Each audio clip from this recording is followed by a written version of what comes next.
Master, with anguish of spirit, I bow in my grief today. The depths of my sad heart are troubled. Awaken and save, I pray.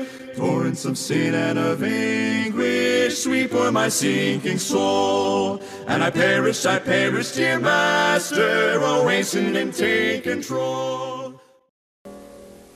C'était aux États-Unis la veille de la Toussaint en 1938. Une émission radiophonique de science-fiction atteignit un tel degré de réalisme dramatique qu'1 million de personnes vivant dans l'est du pays furent saisies de panique. Orson Welles, de sa voix sonore et convaincante, récitait une adaptation de La Guerre des mondes, un ouvrage paru en 1898.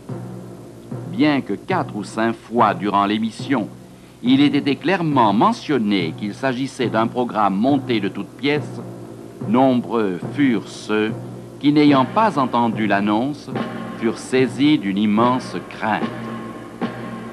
Comme s'il se trouvait sur les lieux mêmes, Welles décrivit les soucoupes volantes tombant sur le pays.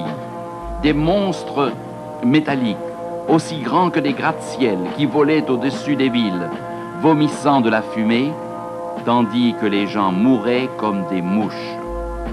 Welles déclara que 7000 soldats avaient été tués, carbonisés par des rayons mystérieux.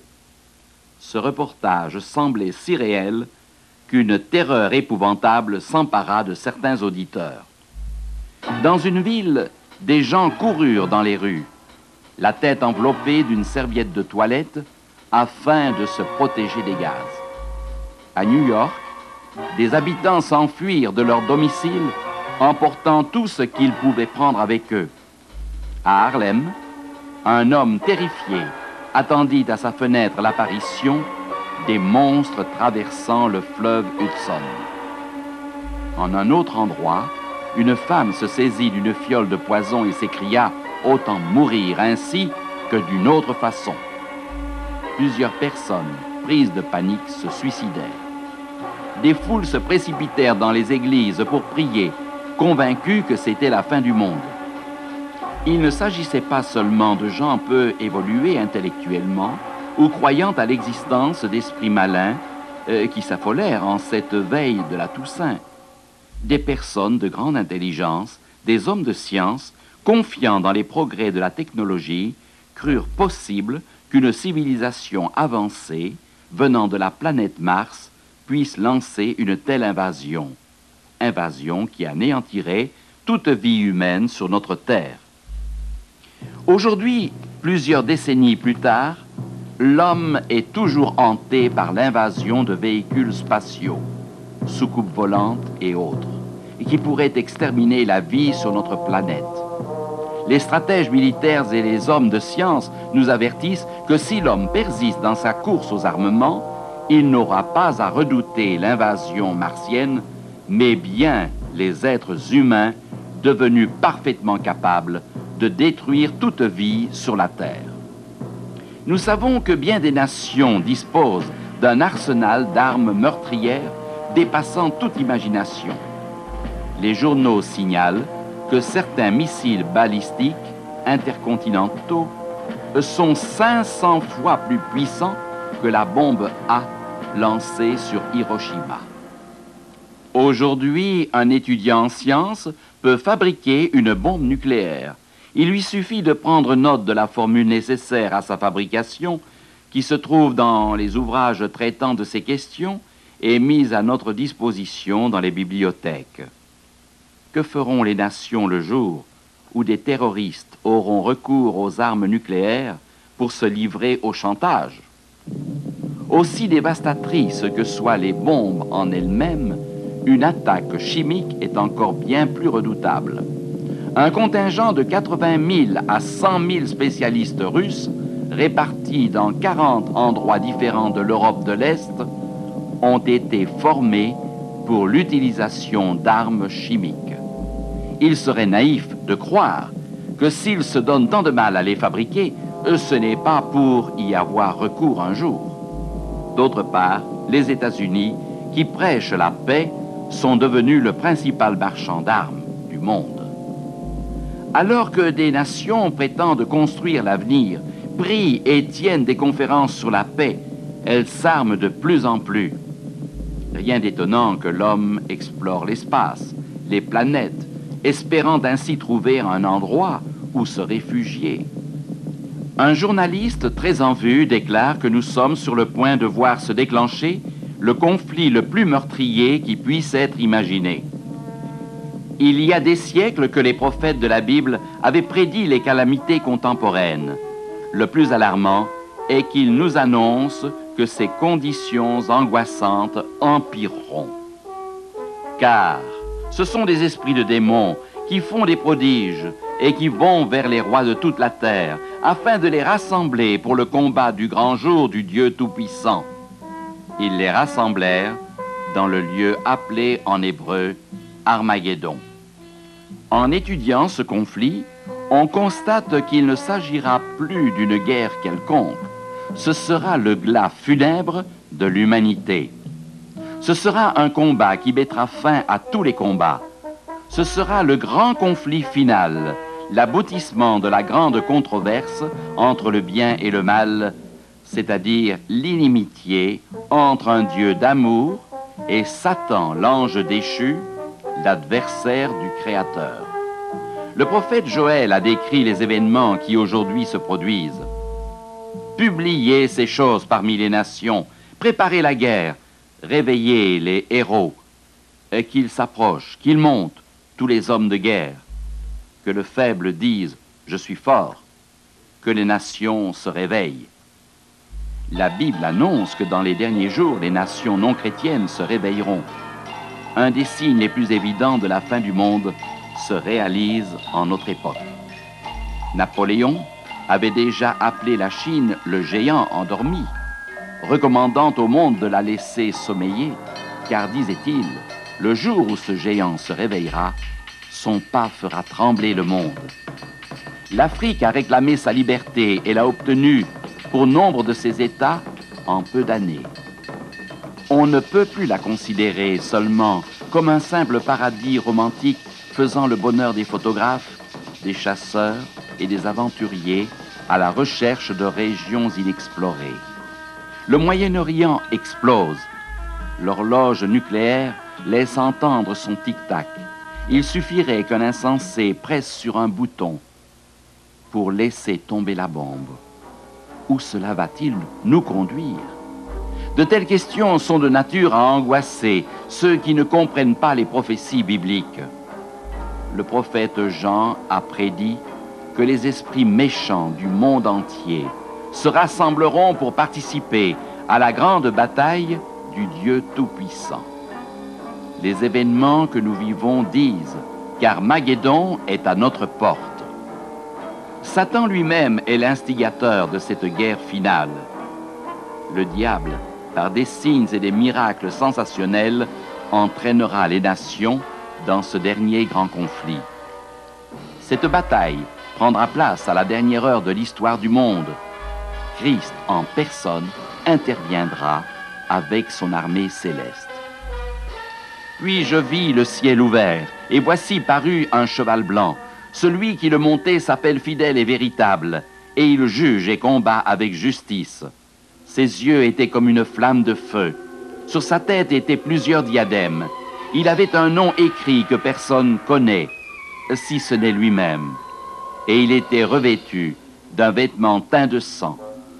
Son nom est la parole de Dieu. Les armées qui sont dans le ciel le suivaient sur des chevaux blancs, revêtus d'un fin lin blanc pur. De sa bouche sortait une épée aiguë pour frapper les nations. Il les pètera avec une verge de fer, et il foulera la cuve du vin de l'ardente colère du Dieu Tout-Puissant. À ce moment crucial, quand le conflit dégénérera en carnage généralisé, Jésus-Christ lui-même, avec les armées célestes, mettra fin à l'histoire d'une planète en révolte. Lorsque Jésus reviendra, il ne trouvera pas une terre vide dont les habitants auront fui vers d'autres mondes. Il ne trouvera pas non plus une planète en cendres détruite par une guerre nucléaire. La Bible déclare: les cieux et la terre d'à présent sont gardés et réservés pour le feu, pour le jour du jugement et de la ruine des hommes impies. Il se peut qu'il y ait des guerres nucléaires limitées avant le retour du Christ, mais les hommes ne détruiront pas la vie sur la terre. On peut en être sûr, car Dieu lui-même a dit: c'est aussi pour eux qu'Enoch a prophétisé en ces termes. Voici, le Seigneur est venu avec ses saintes myriades pour exercer un jugement contre tous et pour faire rendre compte à tous les impies parmi eux de tous les actes d'impiété qu'ils ont commis et de toutes les paroles injurieuses qu'ont proférées contre lui des pécheurs impies. En ce moment-là, se fera une grande séparation. Il en sera de même à la fin du monde. Les anges viendront séparer les méchants d'avec les justes. À son retour, le Christ trouvera sur la terre des justes et des injustes, des croyants et des incroyants, ceux qui seront prêts à le recevoir et ceux qui ne le seront pas. Jésus, le roi des rois et le Seigneur des seigneurs, viendra mettre fin au péché et à la souffrance. Il inaugurera le royaume éternel promis depuis les temps anciens. Pendant les derniers jours de son ministère terrestre, le Christ avait annoncé sa mort à ses disciples, pressentant leur besoin de réconfort et d'espérance durant ces heures sombres. Il leur fit cette promesse: que votre cœur ne se trouble pas. Croyez en Dieu et croyez en moi. Il y a plusieurs demeures dans la maison de mon Père. Je vais vous préparer une place.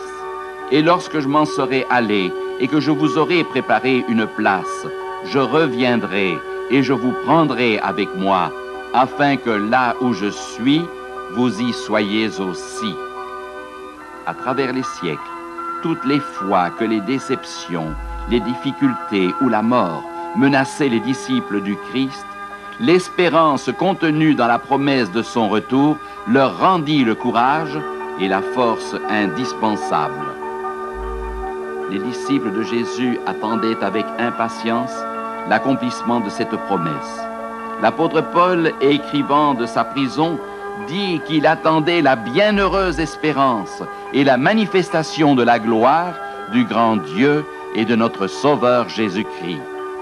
Plus tard, approchant de sa mort, il s'écria triomphalement: j'ai combattu le bon combat, j'ai achevé la course, j'ai gardé la foi. Désormais, la couronne de justice m'est réservée.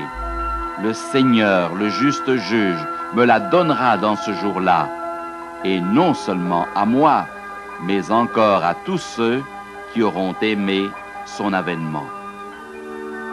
Paul affronta courageusement la mort parce qu'il savait que selon sa promesse, le Christ reviendrait.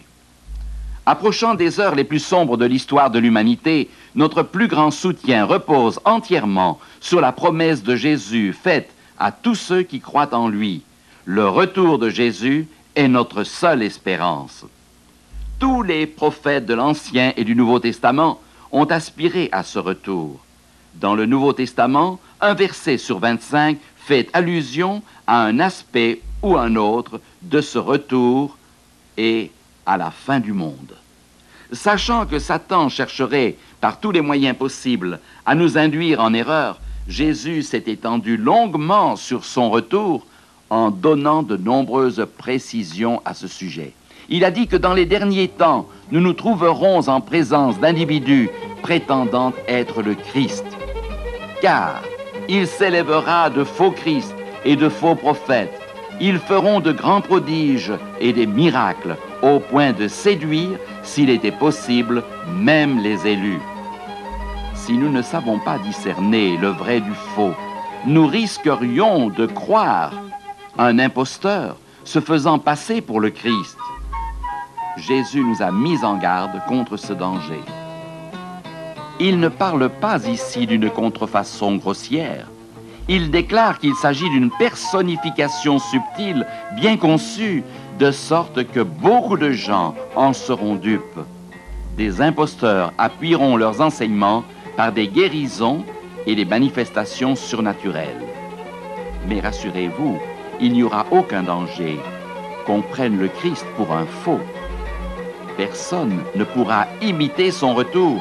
Tout œil le verra et le reconnaîtra. Le danger serait de prendre un pseudo-Christ pour le Christ. Or, cela doit se passer avant que Jésus ne revienne. Imaginez un instant, alors que nous venons de mettre en marche notre poste de télévision, que nous entendions le speaker annoncer que le Christ est revenu et se trouve dans la ville de Québec, par exemple, guérissant des malades, opérant des miracles, prêchant l'amour, la paix et l'unité des chrétiens. Des milliers se déplaceraient pour le voir. D'autres s'agenouilleraient devant lui pour recevoir sa bénédiction. Que ferions-nous? En toute hâte, retiendrions-nous une place sur le prochain vol pour Québec? Nous élancerions-nous à sa rencontre pour l'adorer? Ceux qui ne savent pas ce que la Bible enseigne concernant le retour du Christ seront enclins à agir de la sorte. C'est pourquoi Jésus a dit, « Si donc on vous dit, voici, il est dans le désert, n'y allez pas, voici, il est dans les chambres, ne le croyez pas. » Jésus conseille fermement de ne pas nous intéresser à un faux Christ. Le danger serait de se laisser impressionner par des miracles et une personnalité exceptionnelle. Comme le Christ autrefois, ce personnage pourrait prêcher et guérir. La tentation de douter des Écritures serait irrésistible pour certains, car des miracles se produiront au point de séduire, s'il était possible, même les élus. Nous ne devons pas faire confiance à nos sens, à ce que nous voyons et entendons. Comment reconnaître un imposteur? La Bible est notre seul guide. Regardons de près certains signes de son retour. En premier lieu, sachons que sa venue sera un fait visible, car comme l'éclair part de l'Orient et se montre jusqu'en Occident, ainsi sera l'avènement du Fils de l'homme. Il ne sera nullement nécessaire d'être averti, car à ce moment-là, tout le monde le saura. La Bible dit que nous le verrons revenir. Voici, il vient avec les nuées, et tout œil le verra. Et tout œil le verra. Les yeux des vieux et des jeunes, les yeux des croyants et des incrédules, tout œil le verra. Ce retour de Jésus-Christ ne sera ni régional ni secret. La Bible nous dit même la manière dont il s'opérera. Alors, le signe du Fils de l'homme paraîtra dans le ciel, toutes les tribus de la terre se lamenteront, et elles verront le Fils de l'homme venant sur les nuées du ciel avec puissance et une grande gloire. Le Christ n'apparaîtra pas d'une manière mystérieuse dans quelque ville lointaine. Il ne s'élancera pas non plus d'une soucoupe volante. Il reviendra sur les nuées avec puissance et une grande gloire, et tout œil le verra. Comment Jésus sera-t-il à son retour? Nous avons besoin de le savoir. 2 anges ont répondu aux disciples qui se posaient cette question. Après sa résurrection, le Seigneur passa quelque temps avec eux, leur donnant ses dernières instructions tout en les assurant de son amour et de sa présence continuelle jusqu'à la fin du monde. Le moment était venu pour le Christ de monter sur le trône de son Père. Et alors qu'il levait les mains pour bénir ses disciples, il fut enlevé lentement au ciel. Les disciples restèrent en contemplation, scrutant le ciel pour jeter un dernier regard sur leur Seigneur. Alors les anges leur dirent, « Hommes galiléens, pourquoi vous arrêtez-vous à regarder au ciel? Ce Jésus qui a été enlevé au ciel du milieu de vous reviendra de la même manière que vous l'avez vu allant au ciel. » Ce Jésus en chair et en eau, ayant gardé l'empreinte des clous dans ses mains et ses pieds, et la cicatrice à son côté. Ce Jésus qui a été enlevé au ciel reviendra de la même manière qu'il a été vu lors de son ascension, mais dans toute sa gloire. Quel imposteur pourrait imiter un tel spectacle? La Bible dit encore: lorsque le Fils de l'homme viendra dans sa gloire avec tous les anges, il s'assiera sur le trône de sa gloire. Il ne reviendra pas seul. Il sera accompagné des myriades d'anges remplissant le ciel d'une gloire indescriptible. Lorsque l'ange roula la pierre du tombeau de Jésus, les gardes romains tremblèrent de peur et devinrent comme morts. Il ne s'agissait que d'un seul ange. Essayez de vous représenter la gloire de milliers et de milliers d'anges escortant Jésus-Christ. Comment un imposteur pourrait-il apparaître à la vue de tous sur les nuées du ciel et entouré de tous les anges du ciel? Dieu, dans sa sagesse, nous a facilité la tâche pour reconnaître un faux Christ. Il faudrait que Satan puisse avoir recours à toutes les forces de la nature pour imiter le retour du Christ. Il ne le pourra pas. Il y eut un grand tremblement de terre, tel qu'il n'y avait jamais eu depuis que l'homme est sur la terre. Un aussi grand tremblement. Et toutes les îles s'enfuirent, et les montagnes ne furent pas retrouvées. Impossible de passer sous silence un événement d'une telle envergure. Il y aura un tremblement de terre qui fera disparaître les montagnes et les îles. Et ce n'est pas tout. L'apôtre Paul dit: voici en effet ce que nous vous déclarons d'après la parole du Seigneur. Nous les vivants, restés pour l'avènement du Seigneur, nous ne devancerons pas ceux qui sont morts. Car le Seigneur lui-même a un signal donné à la voix d'un archange et au son de la trompette de Dieu, descendra du ciel, et les morts en Christ ressusciteront premièrement. Non seulement ce retour sera visible, mais la voix d'un archange se fera entendre, et l'appel de Dieu retentira au son de la trompette. Alors les morts en Christ ressusciteront. Nous tenons à répéter que Satan se trouve dans l'impossibilité de contrefaire l'avènement du Christ. Nous les vivants, nous ne devancerons pas ceux qui sont morts. En d'autres termes, ceux qui seront vivants au moment du retour de Jésus n'iront pas à la rencontre du Seigneur avant que les morts, ayant cru en Christ, ne soient d'abord ressuscités. Ensuite, nous les vivants qui serons restés, nous serons tous ensemble enlevés avec eux sur des nuées à la rencontre du Seigneur dans les airs. Tous ensemble, les vivants justes et les morts en Christ seront enlevés sur les nuées à la rencontre du Seigneur dans les airs. Ce sera le merveilleux revoir pour tant de familles. Paul nous parle d'un autre aspect de cet événement. Tous nous serons changés en un instant, en un clin d'œil, à la dernière trompette. La trompette sonnera, et les morts ressusciteront incorruptibles, et nous serons changés. Car il faut que ce corps corruptible revête l'incorruptibilité, et que ce corps mortel revête l'immortalité. Dieu donnera alors à chacun de ses disciples la vie éternelle, le don d'amour par excellence. Tous les autres dons n'ont qu'une faible valeur sans celui de l'immortalité. L'apôtre ajoute un détail au sujet des rachetés. Mais notre cité à nous est dans les cieux, d'où nous attendons aussi comme sauveur le Seigneur Jésus-Christ, qui transformera le corps de notre humiliation en le rendant semblable au corps de sa gloire, par le pouvoir qu'il a de s'assujettir toutes choses. Nous aurons un corps semblable à celui de Jésus-Christ. Dieu a donné tant de signes précis concernant le retour du Christ que nul n'a besoin d'avoir peur de se tromper.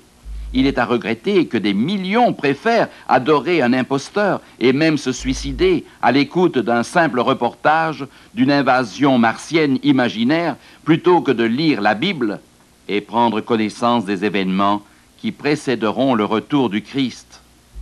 De nombreuses personnes croient qu'il n'est pas important de savoir quand ou comment le Christ reviendra, vu que tous les hommes finiront par être sauvés et enlevés au ciel. C'est une grave erreur. Jean décrit le sort de ceux qui se seront laissés leurrer. Le ciel se retira comme un livre qu'on roule, et toutes les montagnes et les îles furent remuées de leur place. Les rois de la terre, les grands, les chefs militaires, les riches, les puissants, tous les esclaves et les hommes libres se cachèrent dans les cavernes et dans les rochers des montagnes. Et ils disaient aux montagnes et aux rochers, « Tombez sur nous et cachez-nous devant la face de celui qui est assis sur le trône et devant la colère de l'agneau. Car le grand jour de sa colère est venu, et qui peut subsister? Ils seront perdus pour toujours, et ils le sauront. » Quelle triste perspective, alors qu'il aurait pu en être tout autrement. Chers amis, la Bible enseigne que ce jour-là sera une réalité. Il ne s'agira pas d'un montage radiophonique extraordinaire conçu par un producteur fantaisiste. En cette veille de Toussaint, ce fut une expérience traumatisante pour des millions d'Américains. L'irréel semblait si réel. Mais il est encore plus dangereux de croire que le réel soit irréel. Traiter les prophéties bibliques et les promesses de Dieu comme le produit d'une imagination fertile, c'est en somme jouer avec la vie éternelle. Si nous nous laissons induire en erreur, ou si nous ne sommes pas prêts à accueillir le retour du Christ, nous avons tout perdu. Il n'y aura pas de seconde épreuve. Il ne s'agit pas d'une répétition. Il n'y a pas en ce monde de réalité plus importante que celle d'être prêt pour le retour de Jésus-Christ. Nos possessions terrestres, auxquelles nous attachons souvent tant de prix, sont fragiles. Un tremblement de terre, un cyclone, une bombe atomique, une maladie ou un accident, un appel téléphonique, et c'en est fait de notre sécurité. C'est pourquoi l'apôtre Paul nous exhorte ainsi: affectionnez-vous aux choses d'en haut et non à celles qui sont sur la terre. Il n'y a rien de plus important que d'être prêt à nous trouver un jour auprès de Jésus. Aujourd'hui, il est encore temps de prendre la bonne décision. Choisir Christ, c'est choisir ce qui compte le plus dans la vie. Où serez-vous et que ferez-vous lorsque le Christ reviendra? Quand les éléments de la nature seront déchaînés et que la terre tremblera, les montagnes et les îles disparaîtront, les villes seront détruites, où serez-vous? Un petit nuage se formera au firmament, il grandira et deviendra brillant jusqu'à ce que tous les yeux fixent cette éblouissante apparition. Toutes les ombres de la terre disparaîtront devant cette gloire infinie. Au moment où Jésus-Christ s'approchera de la terre, tout œil le verra. Il ne sera plus un homme de douleur, mais un puissant conquérant. Il ne sera plus couronné d'épines. Sa tête portera un diadème de gloire. Et avec lui, toutes les armées célestes. Aucune plume humaine ne peut dépeindre la scène. Aucun mortel ne peut concevoir une telle splendeur. Sa majesté couvre les cieux et sa gloire remplit la terre. Il avait sur son vêtement et sur sa cuisse un nom écrit: Roi des rois et Seigneur des seigneurs. Le tumulte des armes et des batailles se sera tu. Les méchants prieront pour que les rochers tombent sur eux, plutôt que de voir le visage de celui qu'ils auront rejeté. Un long cri percera l'air et une trompette retentira. Les tombes s'ouvriront et les morts en Christ ressusciteront. Les justes vivants seront enlevés avec les ressuscités pour rencontrer le Seigneur dans les airs et être emmenés dans les demeures que le Christ leur a promis. Pour ceux qui s'y préparent, cette perspective est certainement la plus réjouissante qui puisse être. Ce bonheur devrait être contagieux. Dès aujourd'hui, rien ne nous empêche de faire partie de ces heureux élus qui proclameront « Voici, c'est notre Dieu en qui nous avons confiance, et c'est lui qui nous sauve. C'est l'Éternel en qui nous avons confiance. Soyons dans l'allégresse et réjouissons-nous de son salut. » Chers amis, la vie éternelle nous est offerte. C'est à nous de l'accepter. Jésus-Christ, le roi des rois, va revenir pour établir son royaume éternel. Ne laissons pas passer l'occasion de nous unir à lui afin d'entrer dans son royaume. Le Seigneur reviendra, le Seigneur reviendra, il l'a promis, il reviendra la nuit qu'on ne l'attend pas. Le Seigneur reviendra, le Seigneur reviendra, il l'a promis, ne sois pas endormi cette nuit-là. Dans ma tendresse, je crie vers lui. Mon Dieu, serait-ce pour cette nuit? Le Seigneur reviendra, ne sois pas endormi cette nuit-là.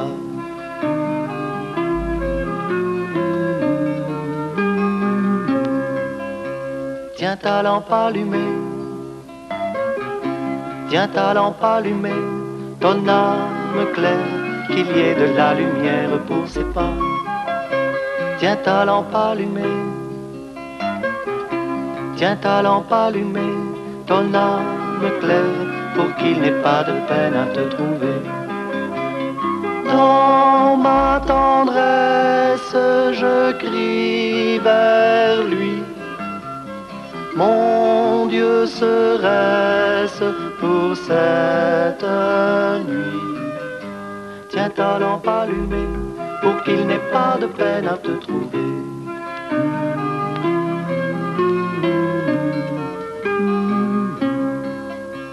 Attends-le dans ton cœur,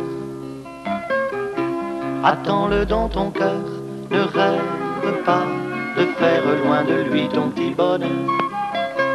Attends-le dans ton cœur, attends-le dans ton cœur, ne rêve pas qu'il fasse clair et bon dans ta maison. Dans ma tendresse, je crie vers lui.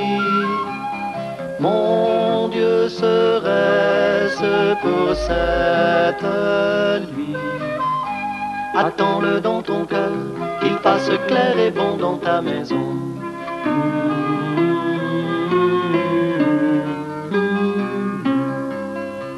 Nous serons tout pour lui, nous serons tout pour lui. Quand il viendra, il essuiera les pleurs de toute la vie. Nous serons tout pour lui, nous serons tout pour lui, tout pour sa joie, puisqu'il est tout pour nous pendant la vie. Dans ma tendresse, je crie vers lui. Mon Dieu, serait-ce pour cette nuit? Nous serons tout pour lui, puisqu'il est tout pour nous pendant la vie.